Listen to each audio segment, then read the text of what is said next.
आजचा दिवस तसा खास नव्हता, पण एक गोष्ट घडली आणि मूडच फ्रेश झाला. हाय, हॅलो, नमस्कार. पूजाच्या मिनी ब्लॉगमध्ये तुमचं स्वागत आहे.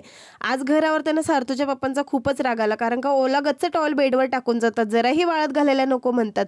मग मीच वाळत घातला आणि बेडरूम क्लीन करून घेतली.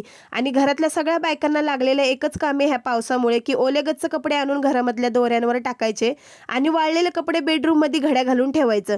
हे काम तर मला लागलेलंच आहे. तुम्हाला पण लागले का नक्की सांगा.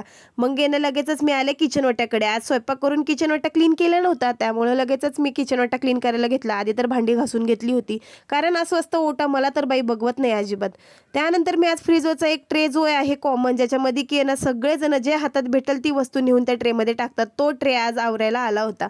कारण का मीच ह्याच्यामध्ये खूप साऱ्या गोष्टी ठेवते, त्यामुळे म्हटलं आज ह्याला आवरूनच टाकूया. म्हणून आज मी फ्रीजवरचा पूर्ण ट्रे क्लीन करून घेतला आणि फ्रीजवरचं कापड वगैरे म्हणजे सगळंच क्लीन करून घेतलं आणि लगेचच बसले जेवायला. जेवण करून मला जायचं होतं क्लासला, कारण उशीर झाला होता. आज क्लासला जाण्यासाठी चिकू पण होते आमच्यासोबत, कारण बिचारीला घ्यायला कोण नव्हतं, म्हणून छान तिला रेनकोट घालून तिला घेऊन गेलो. क्लासवरनं येतेच की चहा पाणी पिला की सार्थूचा अभ्यास घ्यायला बसले. आणि आज सासूबाईच्या हातांनी मस्त भरल्या वांग्याची भाजी होणार होती. आज मी आईच्या ताटावर बसणार होते आणि माझा मूड फ्रेश होण्याचं कारण म्हणजे वडापाव, जो की मी कधीही खाऊ शकते. इतका माझा फेवरेट आहे की सूख देणारा वडापाव आहे. इतका मला आवडतो. Thank you for watching. Bye. Follow करायला विसरू नका.